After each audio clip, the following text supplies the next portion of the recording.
அஸ்ஸலாமு அலைக்கும் வரஹ்மத்துல்லாஹி வபரகாத்துஹு. விருந்து உபசரிப்பதை பற்றி முகமது நபி ஸல்லல்லாஹு அலைஹி வஸல்லம் என்ன சொல்லியிருக்கிறாங்க அப்படின்றத பார்க்கலாம்.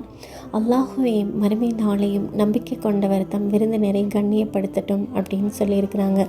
அல்லாஹுவையும் மறுமை நாளையும் நம்பிக்கை இல்லாதவங்க விருந்தாளிகளை உபசரிக்க மாட்டாங்க அப்படின்ட்டுருக்குறாங்க.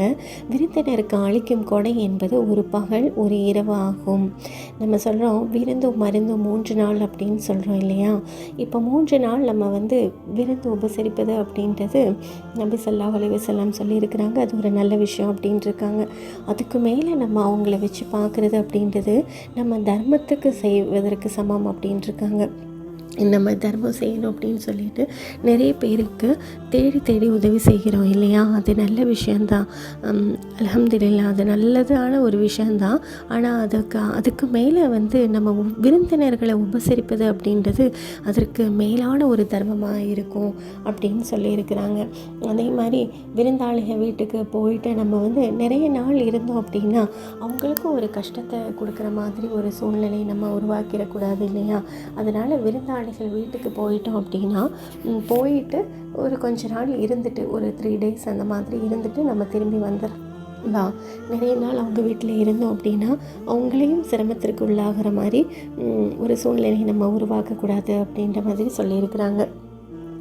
விருந்தினர்கள் உண்மையிலே வீட்டுக்கு வர்றது ஒரு நன்மையான காரியம்.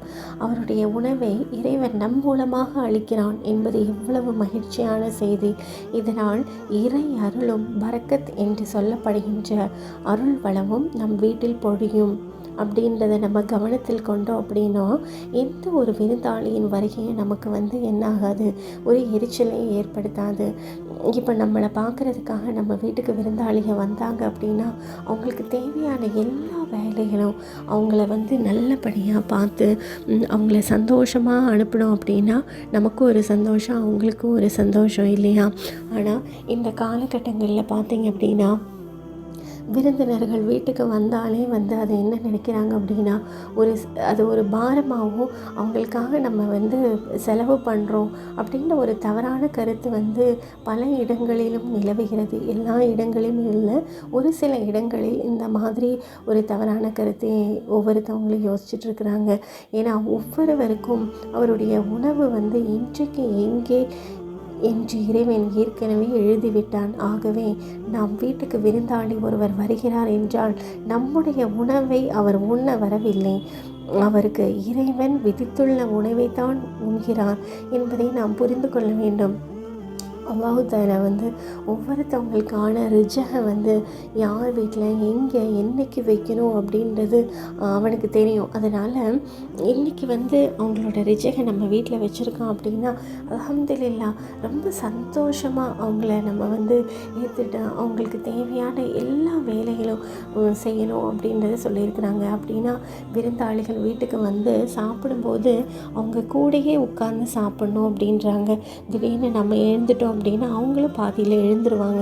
அதனால் அவங்க சாப்பிட்ற வரைக்கும் நம்ம அந்த இடத்துல உட்காந்து அவங்களுக்காக வெயிட் பண்ணிவிட்டு அதுக்கப்புறம் தான் எழுந்திருக்கணும் அப்படின்றது நபி ஸல்லல்லாஹு அலைஹி வஸல்லம் சொல்லியிருக்கிறாங்க. ஏன் அப்படின்னா திடீர்னு நம்ம எழுந்திரிச்சிட்டோம் அப்படின்னா அவங்களும் ஒரு இடத்துக்கு வந்திருக்கிறோம் அப்படின்னு சொல்லிட்டு அவங்க வெட்கப்பட்டு என்ன பண்ணுவாங்க, அவங்க சீக்கிரமாக எழுந்திரிச்சிருவாங்க. அதனால் அந்த மாதிரி ஒரு விஷயங்களும் செய்யாதீங்க அப்படின்றாங்க. அதே மாதிரி அவங்க வீட்டுக்கு வந்தாங்க அப்படின்னா அவங்களுக்கு தேவையான எல்லா வேலைகளும் அவங்களுக்கு தங்குவதற்கும் தூங்குவதற்கும் என்னென்ன வசதிகள் நம்மளுடைய வீட்டில் செய்து தரப்பட முடியுமோ அந்த மாதிரி எல்லா விஷயங்களையும் செய்து தரணும் அப்படின்னு சொல்லி நபி ஸல்லல்லாஹு அலைஹி வஸல்லம் வலியுறுத்தி இருக்கிறாங்க.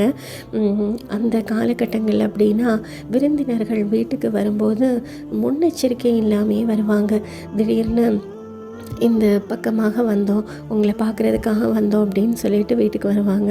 அப்போது அந்த வீட்டில் என்ன சமைச்சு வச்சுருக்குறாங்களோ அதை சாப்பிட்டுட்டு அல்ஹம்துலில்லாஹ் அப்படின்னு சொல்லிட்டு அந்த நாளை நல்ல விதமான ஒரு நாளாக மாற்றுவாங்க. ஆனால் இந்த காலங்களில் விருந்தினர்கள் வர்றாங்க அப்படின்னாலே உடனே நீங்கள் இன்ஃபார்ம் பண்ணிட்டு தான் வரணும். ஏன்னா அந்த நேரங்களில் நாங்கள் வீட்டில் இருப்போமா இல்லையா அப்படின்ற மாதிரியெல்லாம் நிறைய விஷயங்கள் சொல்கிறாங்க. ஏன்னா திடீர்னு வந்தோம் அப்படின்னா நம்ம அந்த மாதிரி சமைச்சு வைக்கிறதே இல்லை. வீட்டில் எத்தனை பேர் இருக்கிறாங்களோ அந்த அளவுக்கான உணவு மட்டும்தான் நம்ம வீடுகளில் இப்போ வந்து சமைத்து வைக்கிறாங்க. எக்ஸ்ட்ரா ஒரு ஆள் வந்துட்டாங்க அப்படின்னா கூட அவங்களுக்கான உணவு வந்து உடனே செய்து கொடுக்க முடியாத ஒரு சூழ்நிலையில் மக்கள் இருக்கிறாங்க. ஆனால் இப்போ வந்து அந்த மாதிரி உறவினர்கள் வந்துட்டாங்க அப்படின்னா நம்ம கடையில் வாங்கி கொடுக்குற அளவுக்கான ஒரு சூழ்நிலை உருவாக்கப்பட்டுள்ளது. ஆனால் அந்த காலகட்டங்களில் அந்த மாதிரி இல்லை, ஃபோன் ஃபெசிலிட்டியோ எதுவுமே இருக்காது. அப்போ உடனே உறவினர்கள் வீட்டுக்கு போகணும் அப்படின்னா மிகவும் சந்தோஷத்துடன் அவர்கள் உறவினர்களுடைய வீட்டுக்கு செல்வார்கள். இந்த காலகட்டங்களில் விடுமுறை நாட்கள் வந்தோம் அப்படின்னா எல்லோரும் என்ன நினைக்கிறாங்க அப்படின்னா, எங்கேயாவது வெளியில் சுற்றுலா தலங்களுக்கு சென்று அந்த நாட்களை அங்கே கழிக்கலாம் அப்படின்ற மாதிரி நினைக்கிறாங்க. விருந்தினர்கள் வீட்டுக்கு செல்கிறதும் விருந்தினர்கள் நம்ம வீட்டுக்கு வர்றதும் இந்த காலங்களில் வந்து யாருமே அந்த அளவுக்கு வந்து விருப்பமுடையதான ஒரு செயலாக அவங்க யாரும் நினைக்கிறதில்ல. அதே சமயத்தில் குழந்தைகளுக்கு வந்து உறவினர்கள் யார் என்ன அப்படின்றது நிறைய விஷயங்கள் தெரியறதில்ல. அந்த காலங்களில் விருந்தினர்கள் யார் என்ன அப்படின்றது அந்த குழந்தைகளுக்கிட்ட கேட்டோம் அப்படின்னா உறவினர்களை பற்றி மிக அழகாக சொல்லுவாங்க. ஆனால் இந்த காலகட்டங்களில் உறவினர்கள் நம்ம வீட்டுக்கு வராததுனால யார் இவங்க அப்படின்றது கூட குழந்தைகளுக்கு தெரிய முடியாத ஒரு சூழ்நிலையை நாம் தான் உருவாக்கி வச்சுருக்கிறோம். அதனால் இப்போ இருக்கிற நாட்களில் அவங்களுடைய குடும்பம், அவங்களுடைய சந்தோஷம் அந்த மாதிரி ஒரு சூழ்நிலை சென்று கொண்டிருக்கிறது. ஆனால் நபி ஸல்லல்லாஹு அலைஹி வஸல்லம் காலங்களில் என்ன சொல்கிறாங்க அப்படின்னா, விருந்தினர்கள் வர்றது அப்படின்றது நம்ம செய்கிற ஒரு தர்மத்தை விட மேலானது, தர்மத்திற்கு சமம் அப்படின்ற மாதிரி சொல்லியிருக்கிறாங்க. அதே மாதிரி விருந்தினர் யாராவது நமக்கு விருந்து கூப்பிட்டு நம்ம மறுக்கிறோம் அப்படின்னா அது அல்லாஹ்வையும் அவனுடைய தூதருக்கும் மாறு செய்து விட்டதாக இருக்கும் அப்படின்னு சொல்லிட்டு நபி ஸல்லல்லாஹு அலைஹி வஸல்லம் சொல்லியிருக்கிறாங்க. அதனால் நபி ஸல்லல்லாஹு அலைஹி வஸல்லம் நமக்கு என்ன வலியுறுத்தி இருக்கிறாங்களோ அந்த விஷயங்களை இன்ஷா அல்லாஹ் நம்மளும் இதை நம்ம செய்வதற்காக முயற்சி செய்வோம். அதே மாதிரி நபி ஸல்லல்லாஹு அலைஹி வஸல்லம் காலங்களில் ஒரு சம்பவம் ஒன்று நடந்திருக்கு. என்ன அப்படின்னா, ஒரு பெண்மணி வந்து என்ன சொல்லியிருக்கிறாங்க, நபி ஸல்லல்லாஹு அலைஹி வஸல்லம் வந்து எங்கள் வீட்டுக்கு என்னுடைய கணவர் வந்து நிறைய விருந்தினர்களை அழைப்பதாகவும் அவர்களுக்கு உணவு தயாரித்து உபசரிப்பதில் தான் சோர்வடைந்து விடுவதாகவும் நபிகளாரிடம் முறையிட்டாங்க.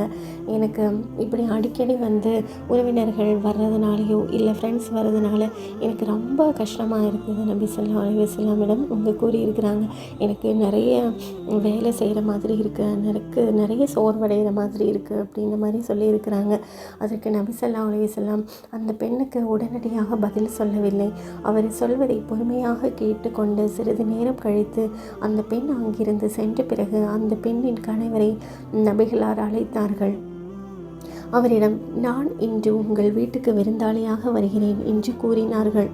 இதை கேட்ட உடனே அவர் ரொம்ப அப்படியே மகிழ்ச்சி அடைஞ்சு என்ன சொல்கிறார் அப்படின்னா, உங்கள் வருகைக்காக நான் சிறப்பாக ஏற்பாடு செய்கிறேன் என்றபடி தன் மனைவிட்ட ஓடி போய் சொல்கிறதுக்காக போகிறாங்க. வீட்டில் இப்படி வந்து நபிகளார் நம்ம வீட்டுக்கு நாளைக்கு வராங்க விருந்துக்கு அப்படின்னு சொல்லியிருக்கிறாங்க அப்படின்னு கேட்ட உடனே, அதை சொன்னதை கேட்ட உடனே அந்த பெண்மணி வந்து அல்லாஹ்வின் தூதர் இன்று நம் வீட்டிற்கு விருந்தினராக வருகிறார்களாம் அப்படின்னு சொல்லிட்டு ரொம்ப சந்தோஷமாக இவங்க கணவன் மனைவி 2 பேருமே வந்து நபி ஸல்லல்லாஹு அலைஹி வஸல்லமுக்கு பிடிச்சமான நிறைய உணவுகளை வந்து சமைத்து வைத்து அவரை வந்து ரொம்ப எதிர்பார்ப்போடு ஆவலோடு காத்து கொண்டிருக்கிறாங்க. அப்போ அந்த நேரத்தில் நபி ஸல்லல்லாஹு அலைஹி வஸல்லம் வீட்டுக்கு வர்றாங்க. வீட்டுக்கு வந்துட்டு அவங்க ரொம்ப அருமையாக உணவு சமைச்சு வச்சுருக்கிற அந்த உணவை சாப்பிட்டுட்டு ரொம்ப சந்தோஷமாக அந்த உபசரிப்பை வந்து அன்போடு ஏற்றுக்கொண்டுட்டு அப்புறம் அவங்க என்ன சொல்கிறாங்க அப்படின்னா, அந்த கணவர் இருக்கிறார் இல்லையா, அந்த கணவர்கிட்ட வந்து கூப்பிட்டு சொல்கிறாரு, நான் உங்கள் வீட்டை விட்டு வெளியேறும்போது உங்கள் வீட்டின் கதவை உங்கள் மனைவியை பார்க்க சொல்லுங்கள் என்று கூறிவிட்டு புறப்பட்டார்கள். நான் வெளியில் போகும்போது நீங்கள் வந்து அந்த கதவை வந்து பார்க்கணும் அப்படின்னு சொல்லிட்டு உங்கள் மனைவிக்கிட்ட நீங்கள் சொல்லுங்கள் அப்படின்னு சொல்லிட்டு போயிடாரு.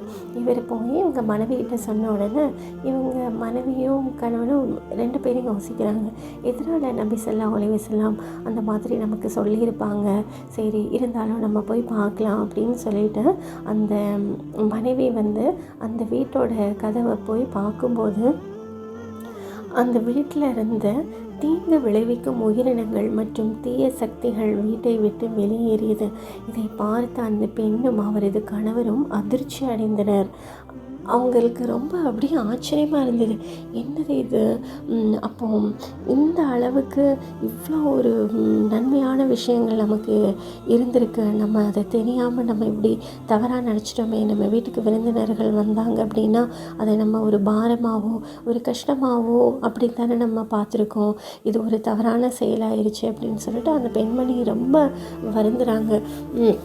இவ்வளோ நல்ல விஷயங்கள் இருந்திருக்கு, இதனால தான் வந்து நமக்கு விருந்தினர்களை வந்து விருந்து உபசரிக்கணும் அப்படின்னு நபி ஸல்லல்லாஹு அலைஹி வஸல்லம் சொல்லியிருக்காங்க அப்படின்னு சொல்லிட்டு அவங்களுக்கு ஒரே கஷ்டமாக இருந்தது. அப்போ என்ன சொல்லியிருக்கிறாங்க, பின்னர் வந்து அந்த தம்பதிகள் வந்து நபி ஸல்லல்லாஹு அலைஹி வஸல்லம் அவங்கள வந்து பார்க்குறாங்க. என்ன அப்படின்னா, அப்போ நபி சொல்கிறாங்க, உங்கள் வீட்டுக்கு வந்த விருந்தாளி உங்கள் வீட்டை விட்டு வெளியேறும்போது அவருடன் எல்லா விதமான தீமைகளும் சோதனைகளும் இன்னல்களும் தீங்கிழைக்கும் உயிரினங்களும் உங்கள் வீட்டை விட்டு வெளியேறும் என்றார்கள். விருந்தாளிகள் அப்படின்னா நம்ம வீட்டுக்கு வரும்போது நம்ம விருந்தாளிகள் போகும்போது அதோட தீமைகள் இன்னல்கள் எல்லாமே போயிடுச்சு அப்படின்றது அர்த்தம் இல்லை. விருந்தாளிகள் வந்து அந்த வீட்டை விட்டு போகும்போது அவங்க ரொம்ப சந்தோஷத்தோடு போவாங்க இல்லையா, நம்மளை இந்த அளவுக்கு அல்ஹம்துலில்லாஹ் நல்லா பார்த்துருக்குறாங்க அப்படின்ற ஒரு மன சந்தோஷத்தோடு போகும்போது அவங்க நமக்காக துஆ பண்ணுவாங்க, அல்லாஹ்வே இந்த வீட்டில் வந்து நிறைய நன்மைகளும் பரக்கத்தையும் கொடுக்கணும், அல்லாஹ்வே இந்த அளவுக்கு நம்மளை நல்லபடியாக விருந்து உபசரித்து நமக்கு நல்லபடியாக பார்த்து அனுப்புகிறாங்க அப்படின்னு நினச்சிட்டு அவங்க துஆ பண்ணுவாங்க. அந்த துஆ பண்ணும்போது நம்ம வீட்டில் இருக்கிற கஷ்டங்கள் இன்னும் தீமைகளும் வந்து அந்த வீட்டை விட்டு வெளியேற போகும் அப்படின்ற மாதிரி சொல்லியிருக்கிறாங்க. விருந்தாளிகள் அடிக்கடி வரும் வீடு அல்லாஹ் நேசிக்கும் வீடு. அத்தகைய வீட்டில் இறைவனின் கருணையும் அருளும் நிரம்பி இருக்கும். நபி ஸல்லல்லாஹு அவர்கள் தம் தோழரிடம் பேசும்போது, அல்லாஹ் ஒரு மக்களுக்கு நன்மையை நாடினால் அவர்களுக்கு அன்பளிப்பு அனுப்புகிறான் என்றார்கள். அப்போது தோழர்கள் நாயகமே அது என்ன அன்பளிப்பு என்று கேட்டார்கள். இதற்கு நபிகளார் பதிலளிக்கையில், விருந்தாளி வரும் வீட்டில் உள்ள பாவங்கள் வெளியேற்றப்படுகின்றன என்றார்கள். அப்படின்னு அல்ஹம்துலில்லாஹ் எவ்வளோ பெரிய நல்ல விஷயம் சொல்லியிருக்கிறாங்க. வீட்டுக்கு விருந்தாளி வந்தாங்க அப்படின்றது வந்து நம்ம வீட்டில் வந்து ஒரு பர்க்கத்தும் ஒரு கருணையும் ஒரு இறை அருளும் அந்த வீட்டில் நிரம்பி இருக்கும் அப்படின்றாங்க. அதே சமயத்தில் நம்ம வீட்டில் இருக்கிற அத்தனை பாவங்களும் வெளியில் போயிடும் அப்படின்னு சொல்லியிருக்கிறாங்க. அதே மாதிரி இனி ஒரு சம்பவம் என்ன அப்படின்னா, ஒருத்தர் வந்து நபி ஸல்லல்லாஹு அலைஹி வஸல்லம் கிட்ட வந்து கேட்குறாரு. நபி ஸல்லல்லாஹு அலைஹி வஸல்லம் அதற்கு என்ன பதில் கூறுகிறாங்க அப்படின்னா, அவர் சொல்கிறாரு, நபியே இங்கே நான் ஒரு என்னுடைய நண்பருடைய வீட்டிற்கு நான் சென்றிருந்தேன். அந்த வீட்டுக்கு போகும்போது அவர் எனக்கு வந்து விருந்தளிக்கவில்லை, என்னை அவர் சரியான முறையில் கவனிக்கவே இல்லை. அதே மாதிரி இன்று வந்து அவர் என்னுடைய வீட்டுக்கு வந்திருக்கிறாரு, அப்போ நான் வந்து அவர் பண்ண மாதிரி அவருக்கு விருந்து உபசரிக்காமல் நான் விட்டுடட்டுமா அப்படின்னு சொல்லி கேட்டிருக்கிறாங்க. அப்போ அதுக்கு நபிகளார் சொல்லியிருக்கிறாங்க, அவர் அந்த மாதிரி செய்தாலும் நீங்கள் அந்த மாதிரி செய்யக்கூடாது, அவங்கள வந்து நல்ல முறையில் வந்து விருந்து உபசரித்து நீங்கள் அனுப்பணும் அப்படின்னு சொல்லியிருக்கிறாங்க. இதை கேட்ட உடனே அந்த நபரும் சென்று அந்த நண்பருக்கு மிக அருமையான விருந்து படைத்து ரொம்ப சந்தோஷமாக வழி அனுப்பியிருக்காரு. இதை பார்த்து அந்த நண்பருக்கு வந்து ரொம்ப சங்கடமாயிருச்சு. நம்ம இவர் வீட்டுக்கு வரும்போது நம்ம இந்த அளவுக்கு இவரை கவனிக்கலையே அப்படின்றது அவர் ரொம்ப வருந்தி இருக்கிறாரு. அதுக்கப்புறம் அவர் நினச்சாரு, இனிமேல் யார் வந்தாலும் நம்ம வீட்டுக்கு வந்தாலும் நல்ல முறையில் விருந்து உபசரிக்கணும் அப்படின்னு சொல்லிட்டு அவரை நினச்சிட்டே போனாராமா. அதனால் விருந்து உபசரிப்பது அப்படின்றது மிக ஒரு நல்ல விஷயம். நம்ம தர்மம் செய்வதற்கு சமம் அப்படின்னு சொல்லியிருக்கிறாங்க. அதனால் இன்ஷா அல்லாஹ் நம்ம முஹம்மது நபி ஸல்லல்லாஹு அலைஹி வஸல்லம் நமக்கு சொன்ன ஒவ்வொரு விஷயங்களையும் இன்ஷா அல்லாஹ் நம்ம அந்த வழி நடைமுறையை பார்த்து பின்பற்றுவோம் அப்படின்னு நம்ம ஒவ்வொருத்தரும் நினச்சோம் அப்படின்னா நம்ம விருந்தாளிகள் வர்றதை ஒரு செலவாகவோ ஒரு பாரமாகவோ இனி நம்ம ஒவ்வொருத்தரும் நினைக்க மாட்டோம். அதே மாதிரி நம்ம குழந்தைகளிடமும் அந்த விஷயங்களை கற்றுக் கொடுத்து அதை ஃபாலோ பண்ண வச்சோம் அப்படின்னா இன்ஷா அல்லாஹ் அவங்களும் அவங்களுடைய வாழ்நாளில் அந்த விஷயங்களை கடைப்பிடிப்பாங்க. அதே நேரங்களில் அவங்களுக்கும் உறவினர்கள் யார் என்ன அப்படின்றது நிறைய விஷயங்கள் அவங்களுக்கும் தெரியும். அவங்களும் மிகவும் சந்தோஷமாக இருப்பாங்க. உறவினர்கள் அடிக்கடி வீட்டுக்கு வந்தால் குழந்தைகளும் அவங்களுடைய குழந்தைகளுடன் விளையாடி அந்த நாள் அவங்களுக்கும் நல்லா இருக்கும் இல்லையா? ஆனால் நம்ம இந்த காலகட்டங்களில் பணத்தை வீண் விரயம் தான் செய்கிறோம். நிறைய இடங்களுக்கு செல்லக்கூடாது என்பது இல்லை. அதிக அளவில் நம்ம லக்ஸூரியஸான ஒரு வாழ்க்கை வாழணும் அப்படின்றதுக்காக நிறைய பணங்களை நம்ம வீண் விரயம் செய்கிறோம். அதே நேரத்தில் அந்த விருந்தினர்களை கூப்பிட்டு விருந்து உபசரிப்பது எவ்வளோ விதமான நமக்கு ஒரு தர்மம் செய்வதற்கு சமம் அப்படின்னு எல்லா நேரங்களில் எல்லாருமே அந்த விஷயத்தை நினச்சிருந்தாங்க அப்படின்னா இன்ஷா அல்லாஹ் எல்லாருமே அந்த விஷயத்தை நம்ம ஃபாலோ பண்ணி நபி ஸல்லல்லாஹு அலைஹி வஸல்லம் சொன்ன வழிமுறைகளை பின்பற்றுவோம். நான் சொன்ன இந்த விஷயங்கள் உங்களுக்கு ஏதாவது ஒரு விதத்தில் நன்மை தரக்கூடியதாக இருந்தது அப்படின்னா இந்த சேனலுக்காக நீங்கள் சப்ஸ்கிரைப் பண்ணுங்கள். இன்ஷா அல்லாஹ் மீண்டும் ஒரு இறை செய்தியுடன் நாம் இணைவோம். அஸ்ஸலாமு அலைக்கும் வரஹ்மத்துல்லாஹி வபரகாத்துஹு.